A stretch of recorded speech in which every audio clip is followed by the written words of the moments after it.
Teater itu belajar tentang kehidupan. Iya. Belajar jadi manusia, serius. Assalamualaikum warahmatullahi wabarakatuh. Halo semua, selamat datang di channelnya Teledars. Kali ini kita akan ngomongin ngobrol seru seputar jurusan jurusan teater ya kan di Institut Seni Indonesia Yogyakarta. Nah, bareng sama mahasiswanya langsung nih. Kenalin dulu deh Kak, namanya siapa? David Fernandez, dari asli Lampung tapi lama di Bangka. Terus berhubung tertarik dengan teater dari sejak SMA sih, akhirnya coba milih untuk hidup dari teater. Nah gitulah. Oke. Gimana nih Fit? Ceritanya kamu bisa akhirnya milih untuk kuliah di ISI Jogja dan ngambil jurusan teater gitu. Awalnya dulu 3 bulan sebelum aku masuk ISI itu SBMPTN. Berhubung SNMPTN nggak diterima di Fisika Murni Unsri. Gila, ngambil fisika murni. Karena mungkin otaknya nggak mau tapi sok-sok mau dari hati gitu kan. Nah terus 3 bulan pertama SNMPTN mau ambil sana tapi nggak diterima. Terus akhirnya milih mau tes polisi. Akhirnya ribet kan, harus check up segala macam, sedangkan ekonomi lagi bobrok. Nah akhirnya mau kuliah lah, tapi kuliahnya milih yang pribadi ngerasa punya basic. Jadi nggak perlu harus mulai dari nol lagi untuk meniti, untuk belajar. Misalnya aku nih mau ngambil manajemen padahal nggak punya basic di manajemen dan harus belajar dari nol, sedangkan aku ngerasa punya basic di teater, taruhlah 5%. Jadi untuk menuju ke 100% aku harus belajar 95% lagi, nggak harus belajar dari nol gitu sih. Akhirnya dapat SBMPTN, berangkat ke sana ya, belajar lah. Sekarang udah hampir 2 tahun. Alhamdulillah. Di sana tuh jalur masuknya, tes masuknya itu apa aja kalau mau masuk ISI Jogja? Kalau dulu di angkatan 2018 tes tertulis kayak biasa lah, UTBK, kayak Sosum, Saintek segala macam. Tapi kalau di ISI kan karena seni dia Sosum. Nah setelah itu dia ada tes keterampilan, dari menolok, ngelukis, gambar bentuk, wawancara, terus portofolio nggak ada. Portofolio di tahun 2018 cuman buat anak-anak SNMPTN. Nah di 2019 dan 2020 kayaknya sih, kalau 2019 emang udah portofolio full dari SNM sampai SBM gitu sih, agak gitu sih ya. Ya itu doang. Jurusan teater itu di ISI Jogja itu belajar apa aja? Teater itu belajar tentang kehidupan. Belajar jadi manusia, serius. Aku berutang budi banyak dengan teater. Dulu sebelum di teater, mungkin yang bisa nerima obrolanku atau mau ngobrol bareng aku cuman 5 orang gitu. Dengan teater aku bisa didengarkan oleh 1000 orang penonton yang mendengarkan obrolanku mulai dari kata per kata. Berutang budi banget sama teater. Terus kenapa aku bilang belajar tentang manusia baru? Karena di teater kita untuk segi dari keaktoran kita harus menciptakan manusia full. Misalkan aku sedang berperan sebagai teledar nih misalkan nih, asik. Nah secara psikologi, secara sosiologi hidup, secara apapun rutinitas sehari-hari, dari cara bangun tidur sampai tidur lagi, cara berjalan sampai cara menatap, udah 100% tuh punya teledar, bukan punya David. Kalau di karakter kan dibagi 3 nih, ada kayak aku diri, aku tokoh, dan aku aktor di tengah-tengah. Nah udah nggak tahu lagi nih Davidnya kemana. Sederhana misalkan kayak tokoh Heath Ledger di film Joker sebelum yang sekarang. Dia sampai bunuh diri gara-gara nggak bisa keluar dari tokoh yang diciptakan gitu. Jadinya belajar manusia dan hikmah untuk keseharian, bisa lebih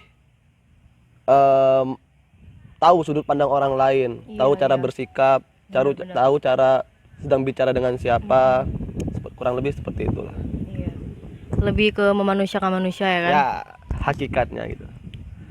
setelah kamu hampir 2 tahun kuliah di teater, apa hal menarik yang kamu temuin dari jurusan itu? Yang menarik adalah teater mother of art. Jadi teater adalah induk dari semua kesenian menurutku. Mm-mm. Misalkan di seni rupa dia tentang visual, Mm-mm. di musik dia audio, dan teater menggabungkan dari audio sampai visual. Yang menarik dari sana. Iya. Terus ternyata teater nggak belajar tentang harus setiap hari di panggung nih teriak-teriak, Iya, enggak. iya, iya. Ternyata dia belajar semua bidang ilmu, gue rasa. Dia sangat apa ya, sangat luas lah yang dipelajari, soalnya dia mempelajari manusia baru gitu. Iya. Bahkan filsafat dia belajar, teori-teori sosiologi mungkin Marx, Mm-mm. segala macam belajar. Karena dalam perkembangan zaman pun setelah belajar lah Mm-mm. dari zaman Yunani sampai ke modern, postmodern, Mm-mm. menurutku seni sangat berpengaruh di sana. Bahkan di revolusi industri segala macam dia sangat berpengaruh. Akhirnya banyak sih yang dibelajar dari teater setelah main ke sana. Iya.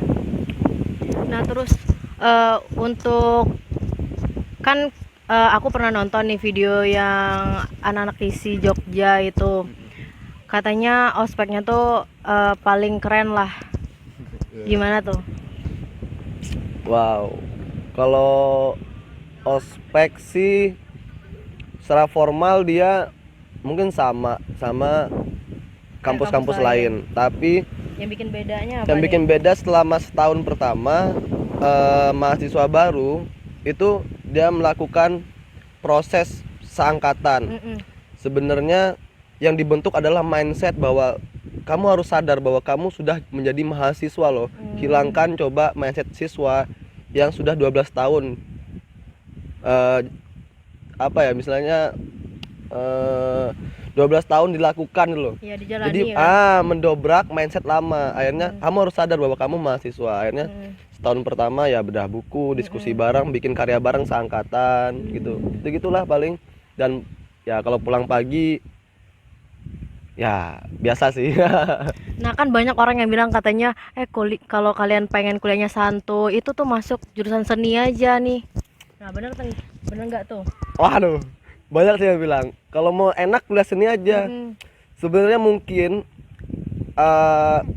pilihan kata enak yang dimaksudkan mungkin karena kita belajar sesuai apa yang kita inginkan. Iya. Tapi kalau secara enak, secara keseharian segala macam belajaran mungkin bisa dikatakan nggak enak sih. Maksudnya kita harus coba berdamai sama kebiasaan kita di rumah. Iya. Mungkin kita kebiasaan di rumah hidupnya santai, ternyata di sana nggak bisa santai.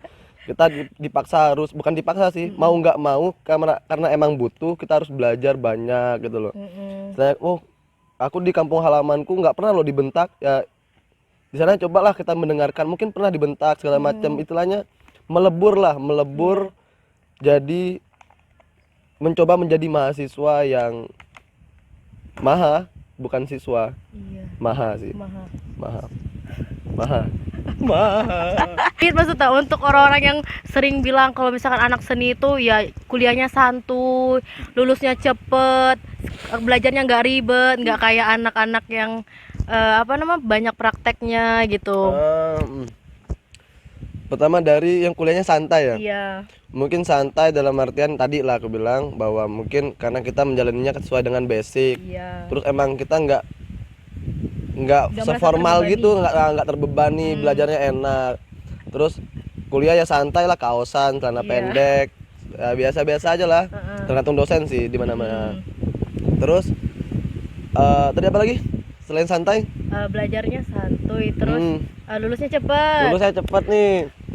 Aduh, Teori dari sejauh mana itu? ini belum ada sih aku lihat yang lulusnya cepat. Dalam artian tepat waktu. Mungkin pikirnya gini. Mungkin pikiranku sendiri sih, bukan pikiran seluruh anak-anak yang coba terjun di seni ya mungkin ya. Iya. Luluslah di waktu yang tepat, bukan tepat waktu. Akhirnya matang ketika harus terjun ke masyarakat. Iya. Gitu loh. Paham, Akhirnya paham. kejarannya bukan tepat waktu, tapi di waktu yang tepat. Persiapkan diri sebelum kita terjun ke masyarakat. Bener. Masyarakat adalah realitas sesungguhnya. Iya. Sederhana, kita mungkin belajar ngasal di kelas, mungkin dosen cuma marah, misalkan kita ngilangin buku dosen nih, Iya ya. mungkin dosen cuma marah atau apa, tapi di realitas kamu ngilangin kunci motor tetanggamu, ditonjok itu dah. Itu realitas sesungguhnya. Bener, Penerapan bener. teorimu belajar selama 4 tahun 5 tahun ya di realitasnya adalah sehari-hari lingkungan masyarakat gitu loh. Gitu sih. Ya gimana kamu bisa berkontribusi di masyarakat ya kan? Ya gitu. Kuliah di si Jogja itu mahal nggak sih? Kalau untuk jurusan teater Mm-mm. mungkin emang sih per penghasilan orang tua. Mm-mm. Tapi kalau paling mahal diisi itu untuk teater 1.900.000, paling murah 500, segitu sih. Kecuali kalau dari luar negeri misalkan belajar ke Indonesia biasanya lebih mahal 8 juta sampai berapa jutaan gitu lah. Tapi yang mahal itu sebenarnya di tugas akhir kalau kita bikin pertunjukan. Bisa sampai puluhan juta lah, mungkin pengalaman senior nyampe 40 juta 50 juta untuk bikin satu pertunjukan. Biasanya untuk salah satu biar nggak keluar duit banyak nih paling ngambil pengkajian, tapi dalam artian nggak ngasal, tetap pada jalannya, tapi mungkin biar meminimkan pengeluaran. Karena bayangin sehari bisa taruhlah rokok seluruh kru sampai aktor segala macam sehari 100. Sedangkan proses pelatihan dari awal sampai akhir sampai hari H pertunjukan mungkin 6 bulan 5 bulan, kali 100 kali 6 bulan untuk rokok, belum konsumsi yang lain-lain, belum beli alat untuk setting, belum masih banyak lah, puluhan juta sih, banyak habisnya di sana. Jadi bukan hanya skripsi aja nih yang dikerjain untuk lulus ya, jadi ada kelayakan tugas akhir, misalkan nanti di akhir ngambil keaktoran nih, nanti ya udah kita bikin pertunjukan tentang keaktoran tapi dinilai keaktoran. Nah kelayakan lagi nih, sebelum misalkan 3 bulan proses pertama kita melakukan kelayakan. Layak nggak anak ini lulus, ternyata nggak layak, ya udah semester depan terlepas dari semua skripsimu gitu. Oke. Nah terus untuk lingkungan pertemanan gimana, dosen-dosennya, teman-temannya gitu? Kalau teman-teman sih, wow, respect men, asik. Dalam artian gini, aku nemuin banyak kepala-kepala dari tempat-tempat yang berbeda, dari background keluarga, didikan keluarga yang beda-beda. Tapi akhirnya didapat itu dari ngebentuk itu semua jadi klub satu angkatan dari proses setahun pertama. Mungkin sedikit cerita nih tentang pengalaman lah, bukan tentang kesusahan. Selama setahun setengah sempat nggak ngekos nih 1,5 tahun. Terus pertanyaannya, terus hidupnya gimana Pit gitu? Iya. Terus gimana? Kamu dikirimin nggak segala macam, mungkin gitu ya. Alhamdulillah setahun pertama nggak dikirimin. Yang hidupin siapa? Ya teman-teman angkatan. Mereka ngerti gitu loh, tanpa harus bilang bahwa aku lo belum makan. Mereka udah ngerti bahwa David belum makan gitu loh. Sampai setahu itu. Bahkan kalau ngomong kasar mungkin sampai warna celana dalammu setiap hari mungkin mereka update, tahu nih hari ini warna biru, hari ini warna hijau. Sepaham gitu loh, satu angkatan gitu loh. Udah saling ngerti mungkin ya. Gitu. Jadi solid banget ya kan, kayak anak-anak teknik gitu loh. Yoi, sangat solid sih teman-teman angkatanku. Alhamdulillah. Sakit dianterin makan, dianterin obat, nggak tahu pulang kemana dikasih tempat tinggal, tidur sini Fit. Setahun bahkan tidur tempat teman gitu. Ya nggak ada yang perhitungan karena emang kekeluargaan kental sih di sana, kental banget. Karena bayangin kalau kita sendiri kan nggak menerapin sistem kekeluargaan. Di akhir misalkan saya ngambil penyutradaraan, butuh aktor, butuh tim artistik, butuh pengeluaran banyak lah istilahnya gitu. Bayangin kalau harus bayar aktor, harus bayar tim artistik. Akhirnya ya caranya gimana ya, kekeluargaan gitu loh. Kita nggak mungkin nih bapak kita atau ibu kita atau adik kita tiba-tiba, "Nak atau Bang, besok yuk kita bikin pagar, mau bayar berapa ya?" Kan nggak mungkin dong. Kita kan di keluarga nggak gitu, nggak harus tentang about money, asik bahasa Inggris. Ayo sih, kalau lebih gitu. Keluargaan best. Jadi buat teman-teman yang masuk jurusan yang kekeluargaannya solid banget, masuk aja jurusan teater. Ya, benar. Kalau enggak bikinlah rumah tangga. Untuk dosen-dosennya gimana nih, Pit? Memang pro nggak nih? Wah, kalau dosennya sih rebel ya. Istilahnya mereka ya membebaskan lah mahasiswanya mau kayak mana yang penting masih di jalan yang benar. Asik, udah top lah. Bahkan satu dosen yang emang udah keren sih, di luar pun udah keren, namanya udah naik banget, sampai dia berhasil bawa seniorku ngalahin Reza Rahardian di Festival Film Indonesia FFI tahun ini, Mas Kan. Sampai Mas Kan tuh dapat penghargaan di Jerman segala macam. Akhirnya dosennya pun support lah nyampe segitunya buat ke mahasiswa. Bahkan emang cara nggak langsung dia manggil-manggil nih, dia kan acting coach di film nih. Terus misalkan kayak Brandon Salim segala macam yang lagi punya proyekan bareng film bareng sama dia, diajakin buat ke kampus latihan bareng-bareng sama kami. Ya udah, supportnya sih mungkin gitu, kayak memperkenalkan diri ke kita. Makanya ada satu pesan yang mungkin bisa diterapin, nggak tentang seni, nggak tentang apapun. Pesannya gini, jangan pernah menyanyiakan momen dalam hidup walaupun 1 detik, karena kita nggak bakal tahu di 1 detik itu kita dilihat oleh siapa. Sederhana, karena yang bahaya nih first impression lah kata bahasa orang. Mungkin gini, 1 detik mungkin 10 menit berapapun itu waktunya. Misalkan orang pertama kali lihat Sakinah nih, wah ternyata akun Teledars nih misalkan nggak banget deh misalkan ya, dan seumur hidup kamu bakal dicap bahwa kamu nggak bisa bikin konten. Sederhana kayak gitu. Makanya jangan pernah menyanyiakan momen akhirnya gitu, karena sangat penting sih first impression orang ke kita gitu. Keren sih dosen. Nah terus untuk prospek kerja nih sebagai lulusan teater, jadi apa kira-kira ya? Jadi petani.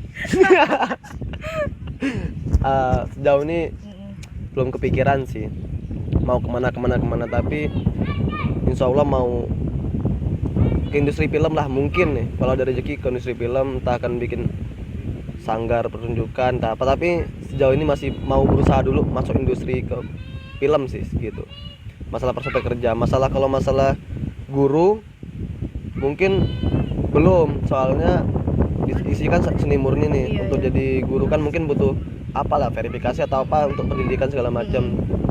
Mungkin jadi opsi sih kalau masalah guru. Mungkin kalau emang pikiran udah mentok nih, mungkin adalah kepikiran mau jadi guru, mau jadi apa, tapi mau ngejar yang lain dulu lah, masih banyak cita-cita yang harus dikejar. Berarti sebagai lulusan teater itu kita bisa kerja di bidang industri perfilman, jadi aktor ya kan.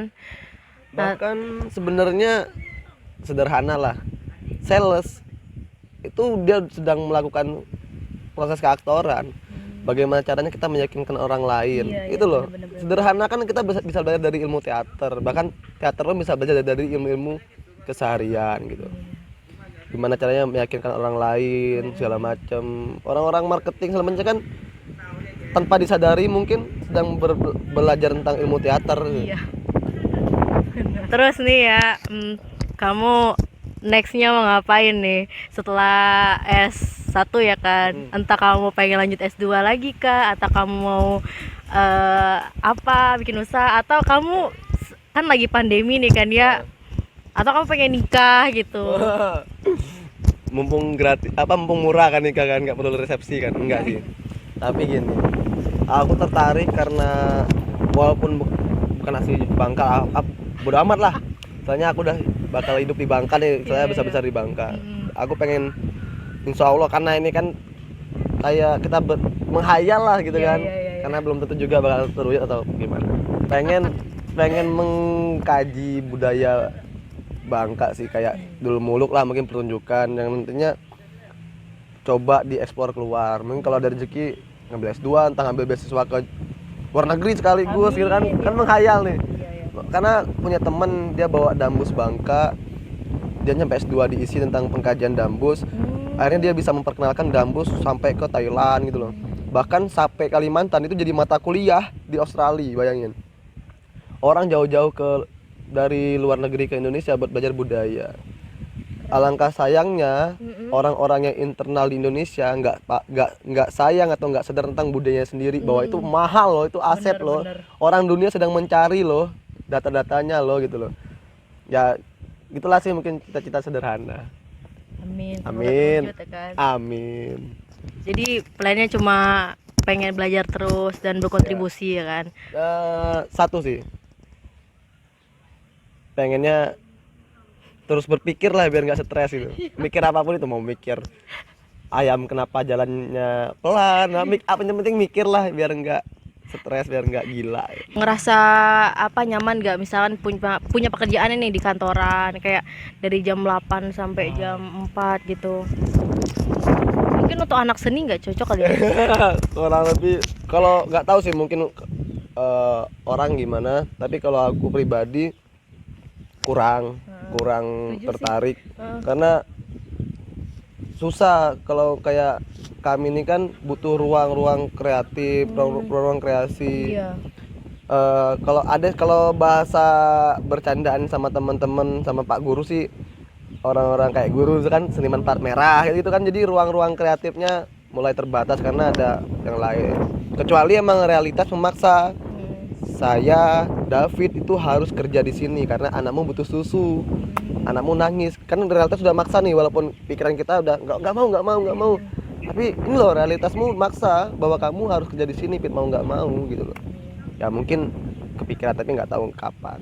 Sejauh ini belum sih. Apa sih pesan dan apa yang pengen disampaikan buat teman-teman di luar sana yang mau masuk jurusan seni tapi nggak diizinin sama orang tua? Mungkin udah karena emang kultur, emang budaya sini, atau emang sederhana gini, jangan pernah menilai bahwa orang tua itu melarang sebenarnya kita, karena nggak ada orang tua yang mau anaknya susah atau anaknya nggak jelas ke depannya gitu. Tapi cobalah kita refleksikan ke diri kita pribadi, emangnya kita yakin gitu loh. Yang penting yakin. Kalau aku bilang kenapa harus yakin, kunci utama adalah yakin. Keyakinan itu kan sebenarnya kalau di garis bilangan di titik nol, ketika udah masuk ke 1 atau ke -1 itu udah nggak yakin sebenarnya gitu. Yang penting kamu yakin, bener nggak sih aku bisa hidup dari sini gitu loh. Bener nggak sih teater ataupun seni bisa menghidupi pribadi gitu loh. Orang tua nggak bakal mikir bahwa janganlah nak, pasti dia mikir gitu, janganlah nak, karena di Bangka atau di mana ini seninya kurang, terus kamu mau hidupnya gimana gitu kan. Orang tua pasti mikir gitu kan. Ya pertanyaan besar gini, hal apa yang udah kamu lakukan dari seni ataupun kamu sudah menghasilkan karya apa sehingga orang tua harus percaya bahwa kamu bisa hidup di sini gitu loh. Istilahnya bukti real. Orang tua nggak butuh janji-janji, orang tua juga nggak butuh janji-janji lah istilahnya. Apa sih bukti real, sehingga orang tua tuh harus yakin gitu loh, emang ikhlas lah melepas anaknya untuk terjun ke sana, sederhananya gitu. Akhirnya orang tua bisa ngebaca, oh ternyata anakku punya potensi di sini gitu loh. Kalau kamu malah berontak orang tuamu, ya orang tuamu nggak dapat jawaban, kamu pun nggak berkah. Asik kan, nggak berkah itu loh. Biar kita lebih ke, yang penting kunci satu, hablum minallah dan hablum minannas. Oke, itu aja sih yang bisa kita obrolin seputar jurusan teater di ISI Jogja. Semoga video ini bermanfaat buat teman-teman semuanya dan sukses selalu ya kan. Satu pesan, jangan pikir bahwa semua omonganku dari awal sampai akhir adalah benar. Kalau mau tahu benar atau tidak, cari tahu kebenarannya. Iya bener itu, di internet banyak ya. Ya, karena kalau kamu udah bilang bahwa semua yang dibilang David atau semua yang bilang siapapun itu benar, sebenarnya nggak benar. Yang tahu benar atau enggaknya ya kamu sendiri. Caranya apa? Cari tahu kebenarannya gitu. Jangan mengamini omongan seseorang itu 100%. Bener Gitu. ini mantap nih, close-nya mantap. Oke, terima kasih buat teman-teman yang sudah menonton. Sampai jumpa di video selanjutnya. Wassalamualaikum warahmatullahi wabarakatuh. Bye.